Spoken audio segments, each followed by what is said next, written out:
Sometimes something as simple as your job can turn into a fight for your very life. Mili is working late at night at Dune's kitchen when she is trapped inside a walk-in freezer. She will have to keep warm and try to get help, and above all just survive this movie called Mili. Let's go!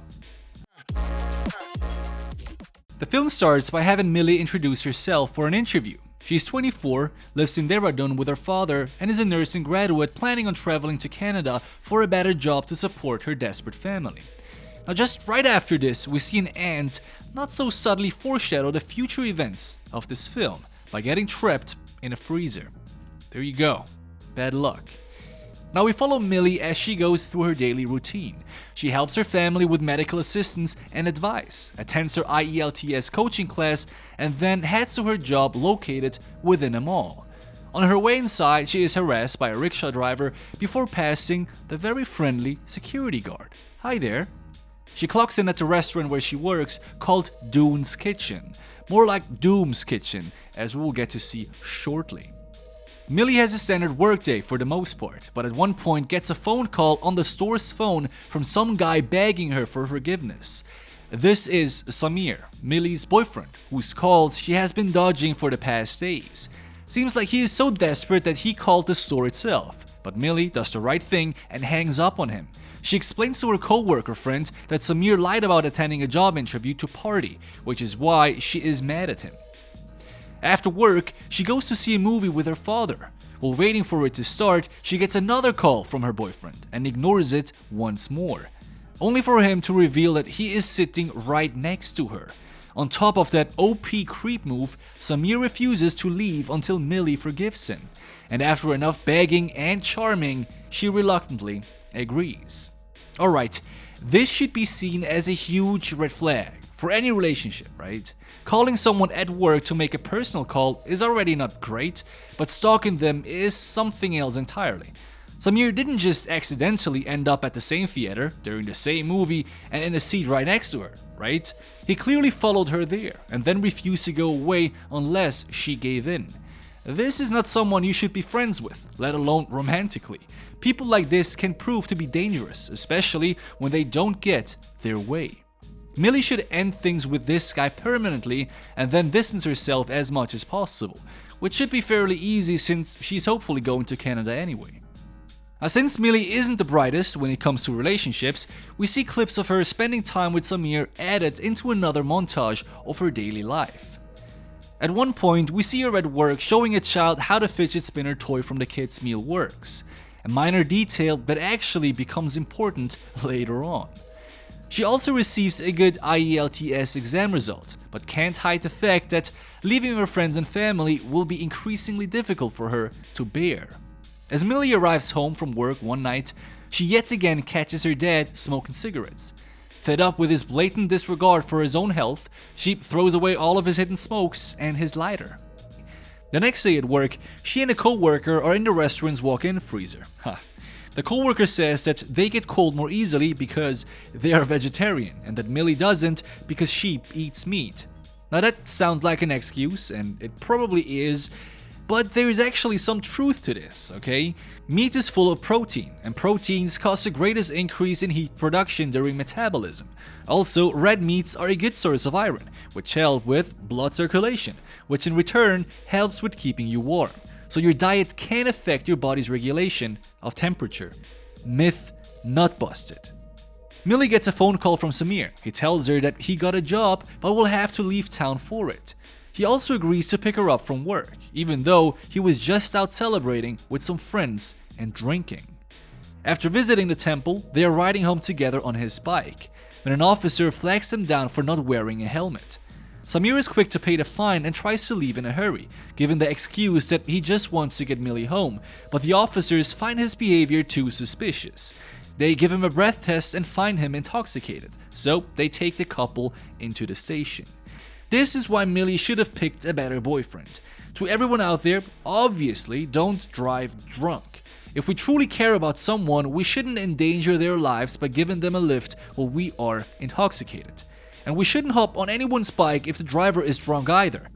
Now eventually, Mili's dad arrives at the police station to pick her up, and upon being told what happened, discovers that Mili has a boyfriend. Apparently, she was keeping Samir a secret from her father until he got a job. Now, the father is very hurt by this revelation, refusing to talk to his daughter at all for the entire next day, and is even paying an extra to expedite her trip to Canada. Mili heads to work, understandably upset. She tries to at least enjoy her lunch break, but her manager berates her for doing so while there is a line of customers. So Mili throws away her lunch and gets back to work. Now we fast forward to past closing time, and our character is kind of reluctant to go home because of the situation with her father. At the same time, we see the manager outside of the store talking on his phone when a supply delivery arrives. Two other remaining employees are eager to go home and party, but the manager instructs them to put the boxes of food away first.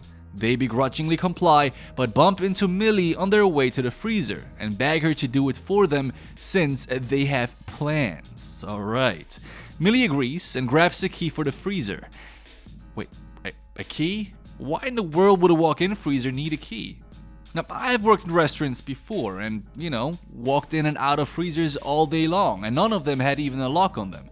For safety reasons, in fact, they always had an opening mechanism from the inside. Now, I'm sure there are walk-in freezers with locks in this world, but why would this store need one? They already secured the restaurant inside a mall, and that mall itself is secured. In fact, if you've ever worked at a restaurant before, you will know that employees are grabbing supplies from freezers all day long. So all this lock accomplishes is slowing down productivity and creating a contrived death trap, which I'm thankful for. But alright, we're in a movie where the freezers have locks. If that's the case, then they should also have some sort of safety device in place, either to allow for unlocking from the inside or have an alarm or something to activate in case you are Mili. Of course though, they don't have these things. So we need to use our brains. Now the boss walks past the freezer and sees that the door was left ajar. Because he was too distracted by his phone call, he didn't notice Mili inside. He then closes the freezer door and unknowingly seals Mili's fate as he does so. Inside the freezer, the box Mili was carrying breaks as well, and she takes her time picking everything up. While she's doing that, the manager counts the money, checks that everyone is clocked out, and then turns off the lights. Mili notices things getting dark and attempts to leave, only to discover that she is locked in. She bangs on the door and calls out for her boss in panic, but it's too late. He is already outside and locking up. Well, this situation may look dire, but we need to remain calm and think rationally. We can easily just call for help with our cell phone. She reaches into her pocket and bag to find her phone, but realizes that she actually left it on the counter outside. Oops, well, so much for that, I guess. This realization instantly sends her back into panic mode as she returns to banging and slamming on the door. The immediate threat here is the cold, of course. So where is the cold coming from? The freezer's fans. If we can somehow stop or block those, the cold wouldn't be able to spread around. And if it can't spread around, we should be able to survive at least long enough for someone to discover us the following day. We should prioritize stopping the fans before anything else. Everybody who has lived through a winter knows how fast limbs become stiff in cold temperatures. See, the cold will hinder our actions over time, so trying to escape while they are still active will just make us less effective. Now, stopping the fans should be fairly easy. Some models have cords, wires, or pipes exposed, allowing us to tamper with them and disconnect them.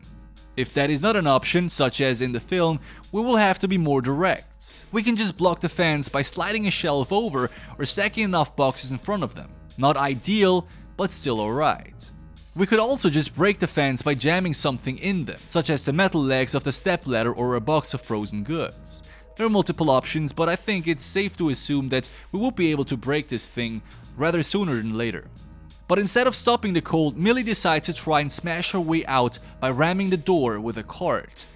Without success though. Fortunately though, her dad still seems to care about her and is calling her co-workers to find out why she isn't home yet. The colleagues call every other employee, and even the manager, to try and find Mili's whereabouts. After learning that Mili had clocked out, they all incorrectly assume that she must have left the store. I mean, it's a fair assumption, but you know what they say about assuming.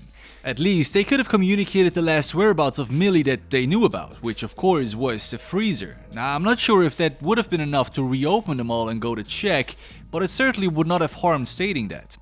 Now we get to see the freezer's thermostat, which shows minus 12.5 degrees Celsius, about 9.5 degrees Fahrenheit.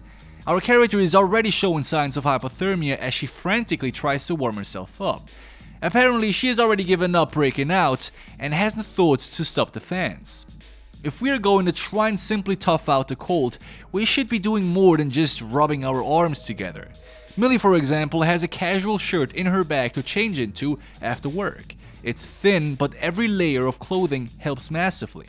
On the other hand, it really doesn't help that she's wearing sandals. We also have the bag itself, which we could put over our head. It may sound a bit silly at first, but any exposed skin is causing us to lose heat faster, so covering all of those spots first is task number 1.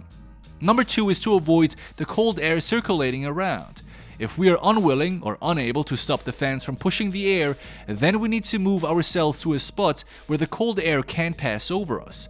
This is something an igloo does. The first thing an igloo will accomplish is creating a barrier between us and the cold air moving over our skin, meaning there is less convection making us cold. The next thing it will accomplish is trapping in any heat. However, for that heat trapping, igloos typically require compact snow as a building material.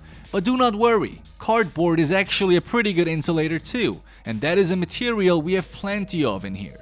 And hey, it's even in block-shaped form already, for easy stacking, right? So we should break down a couple of boxes and lay them flat on the floor to protect us from the metal surface below. Then stack as many of the remaining ones in a pyramid pattern over us. With this heat trapping structure and as much of our exposed skin covered, we can sit back, think warm thoughts, and just wait for all of this to blow over. Mili doesn't lay out all her supplies, but she does manage to notice a ticket she had left in her pocket. Looking at the time, she realizes the last movie playing in the mall's theater today will be ending soon. So she grabs a metal tray and prepares herself by the door. Once it's the approximate time and everyone is exiting the theater, she furiously pounds the tray against the door and screams for help. No one seems to notice her efforts except for this kid who is playing against the restaurant's glass. However, the father ignores this and just carries them off. Now, Mili was actually close with her efforts here, and even though it was a long shot, this was worth trying. Another way to attempt to get someone's attention at this time would be to knock the heavy shelves over to send a tremor through the floor and hope someone hears it or feels it. It also would be better if the fans were off or we had a warmer shelter to retreat into afterwards in case this fails. Now some time passes and the thermostat now reads minus 16 degrees Celsius, about 3 degrees Fahrenheit, which I guess is enough to finally motivate her to do something, so she decides to empty her bag and check for supplies. She takes her extra shirt and rips it into pieces, and then uses some conveniently placed duct tape, why would this be in a freezer, to fashion gloves and socks, which is a superb idea. If we're going to cover our extremities though, rip the bag up as well and tape it around the limbs. If we could also use cardboard, some packaging from the inside the boxes, or even just stick duct tape directly onto our skin to help retain more heat, why not? Now after making this first good move, Mili goes yet again back to patiently freeze to death in the corner until she looks up and notices the fans. That's right, she takes a piece of cardboard, then pathetically uses it to block the stream of air and of course miserably fails as the cardboard is easily blown away. If that wasn't enough though, she also falls in the process, hurts her elbow and causes the shelf to crush her foot. Right, well, it was a good idea, but unfortunately terribly executed. She was clearly struggling because her hands were already cold, which is why she should have done this much sooner. Now, meanwhile, we cut to her family filling out a missing persons report at the police station. The same cop that met them the other day notices this and says that she is probably just with her boyfriend. It's a good assumption, but as a cop, you shouldn't just assume stuff and actually do your due diligence, right? Anyway, her dad and uncle go to check with Samir's parents, but find out that he is left to go to his new job. We cut back to the freezer where Mili inspects her foot and believes it's dislocated. So she slides it between two other metal shelves, braces it with some cardboard and then snaps it back into place. Fixing a dislocated joint is important, but stopping the cold probably more important since that will kill us. No doubt, however, that the injured foot will make things more complicated. With the help of a rodent, she gets her hands onto a kid's meal that comes with two important new additions. First, a snack that gives her back some energy, and a fidget spinner which eventually leads to an epiphany concerning the freezer fans. Alright. She rips a metal pole from the fallen shelf and uses it to pry off the metal cover in front of the fan. She forces the pole in, but it goes flying out of her hands. Now first, why take the cover off the fan? The pole fits through the cover, and by leaving it there, it has something to get stuck against. Second, if the cover is off, then shove something bigger in there, such as a box of frozen food, the stepladder, or even tipping one of the shelves into it. Now the fan shouldn't be powerful enough to stop the pole, so either this is movie magic, which I guess it is, or Mili is suffering from serious fatigue at this point. With the freezer being now chilled at below 17 degrees Celsius, which is just 1.4 Fahrenheit, things get even more desperate. While she's clutching her bag, she feels something strange in the pocket. It's her dad's lighter. It's a bit late, but you know how these movies go. Anyway, she immediately flicks the lighter on for warmth and starts a small fire by burning paper from her school book. The room starts getting warmer immediately, but the air also starts getting cloudier as she begins to cough. Now, realizing what's going on, she extinguishes the flames immediately. As Mili stares at the ashes of her school book, she notices a picture of an igloo and decides to give this idea a try. She sets up boxes over the fallen shelf to form a shelter, pulls a box in to seal the entrance, and flicks the lighter to stay warm. This is a pretty good attempt, and using the shelf saves a bit of construction time as well. However, the metal off the shelf will also allow for greater conduction than just boxes alone, since metal is not a good insulator. Additionally, she's laying flat on the floor, which is pretty stupid because, well, all the cold air is on the floor. Down at the police station, the family is trying to convince the police to trace Mili's phone. However, he takes this as a command and decides to show his authority by interrogating Samir with violence. Thankfully, the superior arrives and puts a stop to this. At this point, it's great, right? They have now law enforcement who cares about the missing person. They should return to the mall where Mili works so that they can check the security cameras. From there, they should be able to see that she hadn't actually left and could narrow down the search for her. The family is on their way to their latest suspect when Samir gets an idea. But instead of sharing his idea, he just has them stop the car as he borrows one of his friend's bikes and drives off. A little bit later, the cybercell department has located Mili's phone and they call the police. The officer, though, is still bitter about not being in control of everyone, so he decides to keep it a secret. Mili throws meat at the freezer fan and happens to make a miracle shot that jams the fan. Great. One down, one more to go. She shoves additional meat around the fan to make sure it stays jammed. A good call as well. Samir now finally enacts his plan, which is to talk to one of Mili's co-workers again, and finds out that Mili was last seen taking supplies into the walk-in freezer. He tries to call everyone else and inform them of this, but his battery is dead from trying to call Mili all day long, and apparently no one else around has a phone that he can borrow. As he rushes to the mall on his bike, he crashes the car in full-blown Bollywood fashion, but miraculously survives and heads to the mall anyway. At the same time, down at the station, a cop with an actual conscience tries to convince the other officer to report where Mili's phone was found, but he refuses, claiming he does not care. A criminal with an apparent heart of gold overhears this conversation and distracts the bad policeman so that the good cop can find the information about Mili's phone and send it to his superior. Mili's father and the uncle are comforting each other when they're noticed by the mall-friendly security guy we saw at the very beginning of this film. He overheard someone was missing and asks to see a picture. He recognizes Mili and says that he hasn't seen her leave work that day. With all parties finally knowing where she is, or at least suspecting where she is, everyone rushes to the mall. Unfortunately, the manager hasn't arrived yet to unlock the door.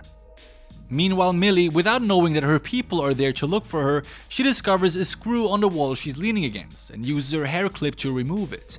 Behind the panel, she finds a maintenance shaft and uses the last of her strength to bang a tray against the pipes in the hopes that someone will hear her. And guess what? Her dad just happens to be walking past to hear that. She passes out and drops the tray, confirming to her father that she must be there. The manager and Samir arrive conveniently at this time too and unlock the door. Everyone rushes to the freezer where they find Mili's unconscious body. And instead of, removing the hypothermic victim from the frozen environment, the dad simply holds her in his arms and sobs. Yeah, genius move right there. Now we cut to the hospital where everyone is talking to the doctor about Mili's condition. He tells him that there is nothing to worry about, nothing at all. Mili was apparently wearing her plot armor the entire time. What a relief. Didn't expect that from a Bollywood movie. Anyway, they're told she has frostbite all over her body, but it will heal. Which is true if it was only superficial, which I don't think it would be after all that time. The doc goes on to say that she wasn't below 18 degrees Celsius for 5 hours, but survived because she is strong. At least we now know.